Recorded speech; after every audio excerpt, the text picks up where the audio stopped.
Bom dia, boa tarde, boa noite, turma, tudo bem? Sejam todos bem-vindos para mais uma aula da nossa disciplina de instalações elétricas prediais. Meu nome é João Areis e nós vamos dar sequência aqui ao nosso conteúdo, falando a respeito da continuação do projeto de instalações elétricas, E aí, mais especificamente, na nossa aula de hoje, nós vamos abordar, agora que nós já fizemos os dimensionamentos dos condutores, os dimensionamentos da proteção.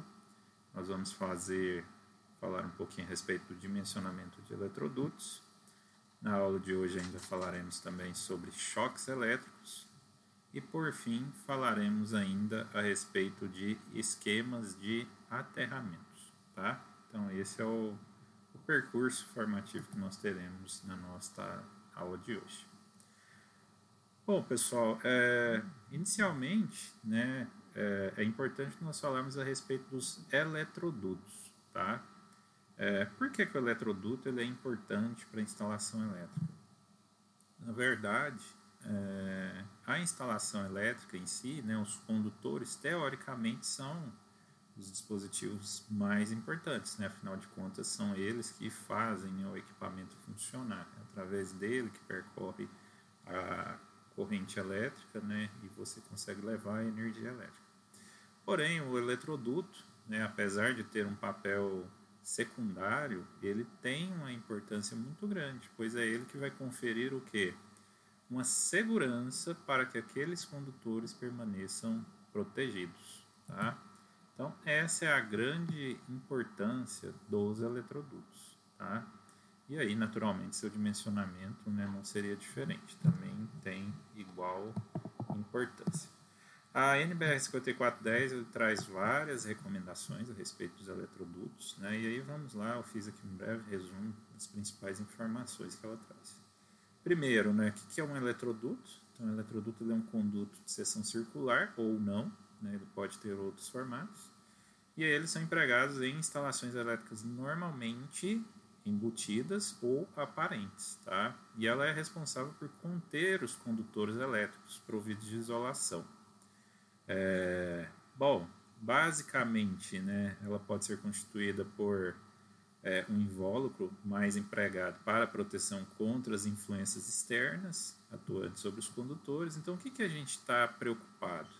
A gente está preocupado com esforços mecânicos, agentes químicos, entre outras coisas, umidade, água, dentre outras coisas, tá? Então, tudo que vai afetar a nossa instalação elétrica, o eletroduto ele tem um papel de conferir uma proteção, tá, a esse condutor. E aí, principalmente, quando você fala em instalações embutidas, em lajes e alvenarias, tá? Então, a própria construção acaba agredindo o condutor, caso ele não esteja dentro de um eletroduto. Ainda que sem restrições ao uso de outras formas geométricas, naturalmente o mais adotado é o circular, por questão de facilidade, a passagem dos condutores. Eletrodutos podem ser do tipo metálicos, tipo aço carbono ou algum outro tipo de aço especial, alumínio, tá? Podendo ser rígido ou flexível. E igualmente ele também pode ser de materiais plásticos rígidos, tá? Tais como PVC ou flexíveis, quando corrugados, tá? Fabricados tanto em PVC como PEAD. Bom, pessoal, aqui eu trago alguns exemplos, tá, de eletrodutos. Então aqui eu tenho esse corrugado aqui, que é o flexível de PVC, o PVC rígido, o flexível liso. Percebam, pessoal, que embora isso aqui pareça uma mangueira, aquelas mangueiras que o pessoal usa muito para água e tal, isso aqui é um eletroduto, tá? Então, daqui já fica uma dica, e um alerta. Aquele tipo de mangueira utilizado para água não pode ser utilizado como eletroduto, tá? O eletroduto liso ele tem especificações muito claras e muito apropriadas para uso em instalação elétrica. E existem também os eletrodutos rígidos e flexíveis metálicos. Aqui, só destacando, né, pessoal, a gente está falando em dimensionamento de eletroduto. Nós vamos focar nos eletrodutos, mas naturalmente quando a gente fala em eletroduto, você fala tanto no eletroduto quanto nos seus complementos, nos seus acessórios, tá? Então não se esqueçam que o eletroduto ele é o quê? Ele é o caminho entre dois pontos, né? E aí geralmente o que são esses dois pontos? São duas caixas de passagem, ou um QGBT e uma caixa de passagem, que é onde vai ficar aquela tomada ou aquele ponto de iluminação. Então, pessoal, é muito importante que, além de fazer o correto dimensionamento dos eletrodutos, vocês façam uso correto dos acessórios que acompanham os eletrodutos, que são as caixas de passagem, os anéis, as fixações, né, no caso de instalações aparentes. Então, tudo isso tem que ser devidamente utilizado. Tá? Outras recomendações quanto aos eletrodutos, né? Ele deve ser utilizado sempre eletrodutos fabricados para esta finalidade. Os eletrodutos, de acordo com a norma, não podem ser propagantes de chama. Eles devem suportar os esforços de deformação, de acordo com, né, a técnica construtiva, além de agentes químicos, esforços mecânicos, elétricos, térmicos, entre outros.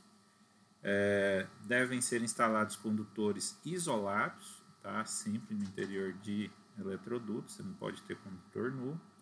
Podem ser utilizados para proteção mecânica, exemplo, né, em caso de condutores de aterramento. Então, quando você vai fazer um aterramento elétrico, embora seu uso principal seja para condutores elétricos, você pode fazer uso do eletroduto para aterramento. Bom, os eletrodutos utilizados para condutos fechados, né, eles têm que ter as seguintes exigências, né, além dessas que eu já falei. Os circuitos devem pertencer à mesma instalação, ou seja, né, você não pode ter circuitos de instalações elétricas diferentes dividindo o mesmo eletroduto. Então, a partir de um QGBT, parte-se vários eletrodutos, e aí você pode ter um eletroduto compartilhando mais de um circuito. Tá? Os condutores devem ser semelhantes, tá? Intervalo de 3 seções normalizadas. O que isso aqui quer dizer?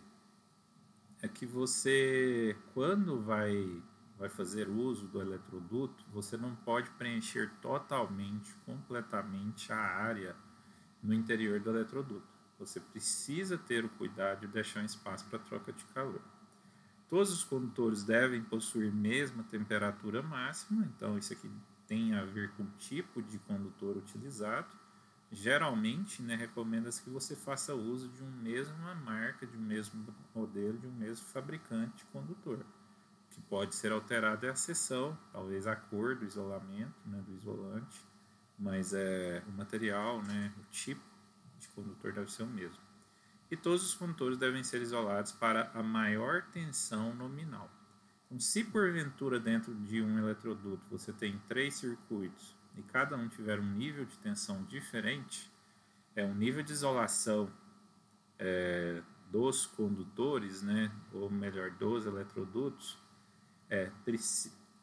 aliás, o nível de isolação do eletroduto, né, ele precisa suportar, né, o nível de tensão para a maior tensão nominal. Bom, pessoal, os trechos contínuos de tubulações sem interposições de caixas de passagem ou equipamentos, eles possuem limitação, isso aqui é extremamente importante, tá? Quais são as limitações? Você pode ter no máximo 15 metros de comprimento para linhas internas à edificação. Então, entre 2 pontos, entre 2 caixas de passagem, em uma instalação elétrica, você nunca pode exceder 15 metros. Tá? Se você verificar que vai exceder esse valor, você necessariamente precisa instalar uma caixa de passagem para quebrar aquele circuito, né? Para quebrar aquele comprimento. No caso de linhas externas, você pode chegar até 30 metros de comprimento, não pode exceder isso, apenas se for retilíneo, tá? Se tiver curvas, isso aí vai cair. Os dois valores acima, né, se você tiver curvas, aí você vai naturalmente impactar nisso, tá? Então, para cada curva de 90 graus, você vai ter que reduzir em 3 metros o comprimento máximo de circuito. Lembrando que você nunca pode ter mais que 3 curvas de 90 graus em um trecho de eletroduto. Tá? Então, você pode ter no máximo 270 graus em curvas. Tá? E aí, se você tem 3, naturalmente você abate em 9 metros o comprimento do seu circuito. Onde que eu uso essas curvas? Por exemplo, quando você tem duas paredes diferentes em um ambiente, e aí você quer interligar uma tomada à outra. Ali naquela curva, ali na parede, você vai ter que adotar uma curva. Tá? Então, dependendo da disposição, você precisa descontar esse comprimento do circuito.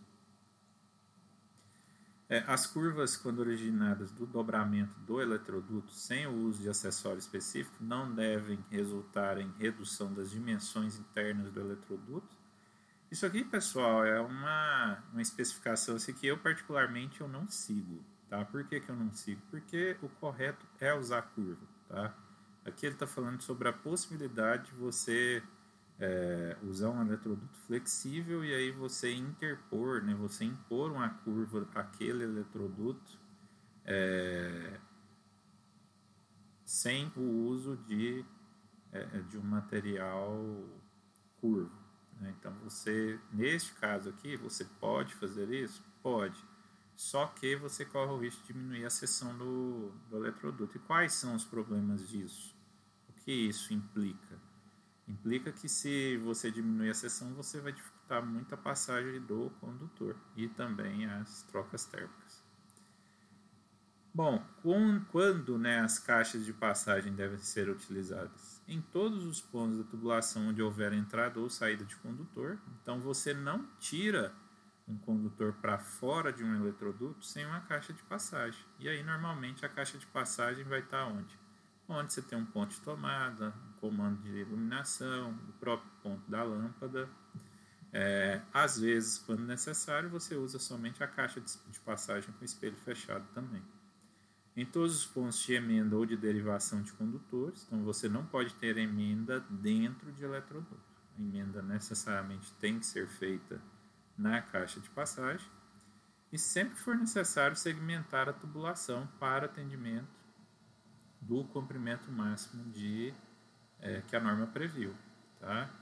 Só que, geralmente, dificilmente você vai atingir aquele comprimento máximo porque você vai ter muitos pontos de uso na instalação elétrica, mas convém sempre ficar de olho. As caixas elas devem ser de modo a garantir acesso fácil, devem ser providas de tampas e seus devidos acessórios, tá? As caixas de saída para alimentação de equipamentos podem ser fechadas com as placas destinadas à fixação desses equipamentos. Isso aqui é no caso que quando você não faz uso do plug, né? Plug tomada, tá? Nesse caso você pode ter alguns casos que você usa apenas a caixa de passagem, a própria tampa do equipamento para fazer ali a conexão. Isso aqui é muito comum em casos de motores. Os condutores devem formar trechos contínuos entre as caixas, é a questão que não é permitidas emendas, né? Os condutores emendados e cuja isolação tenha sido danificada e recomposta com fita isolante ou outro material não devem ser enfiados em eletroduto, então só pode ficar na caixa. E eu recomendo o uso dos acessórios apropriados. A montagem das linhas a serem embutidas no concreto armado e eletrodutos devem ser dispostos de modo a evitar a sua deformação. Isso aqui é uma preocupação muito grande, principalmente quando você está fazendo laje, piso, né? No caso de eletroduto subterrâneo. E as caixas de passagem com as bocas dos eletrodutos devem ser fechadas com vedação apropriada que impeça a entrada de argamassa ou outros materiais. Isso aqui também é importantíssimo, pessoal, e o pessoal quase nunca toma esses cuidados, tá? Quais são os prejuízos? Você vai ter entrada de material ali, esse material depois não sai, aquilo ali vai praticamente inviabilizar a passagem dos condutores, vai inutilizar aquele eletroduto, tá? Sem falar que pode danificá-lo. Então, você tem que tomar um cuidado de fechar a boca dos eletrodutos antes de trabalhar com laje ou outros materiais de construção. As junções dos eletrodutos embutidos devem ser efetuadas com auxílio de acessórios, conforme eu já falei. Só devem ser cortados perpendicularmente. Então, isso aqui é a questão de quando você vai fazer as caixas de passagem, para não danificar a isolação. As juntas de dilatação dos eletrodutos rígidos devem ser seccionados e utilizados materiais que permitam aquela variação. Geralmente usa-se luvas flexíveis ou cordoalhas. Quando necessário, os eletrodutos rígidos, tipo PVC, devem ser providos de juntas de expansão para compensar variações térmicas. Para passar dentro do eletroduto, geralmente recomenda-se o uso de cabo guia, que você tome os devidos cuidados para não danificar o condutor ou a parte interna do eletroduto. E qualquer situação do eletroduto tem que suportar os esforços mecânicos, químicos e de outros agentes externos, tá? Aqui, pessoal, só para ilustrar um pouquinho de vocês, um processo para fundição de laje, o processo de concretagem. Aqui está mostrando, você tem ali já todo o material ali que é a base para a laje, Então você tem ali toda a malha de ferragem que você vai utilizar e ali no meio daquela malha você já vai fazer a disposição das caixas de passagem e dos eletrodutos, tá, pessoal? Então você não quebra laje para passar a instalação elétrica. A instalação elétrica tem que ser passada simultaneamente, mas aí você precisa tomar os devidos cuidados, tá? Uma recomendação que é válida é que sempre que possível utilize eletroduto rígido. O problema é que o eletroduto rígido ele é mais caro, tá? Então, por ser mais caro, o pessoal costuma utilizar eletroduto corrugado também em laje, só que o risco dele quebrado, ele não suportar um pouco maior, tá? Então precisa, nesse caso, tomar um cuidado redobrado. Bom, pessoal, muito obrigado até aqui. Aguardo vocês no próximo bloco para a gente seguir com o dimensionamento dos eletrodutos. Até lá!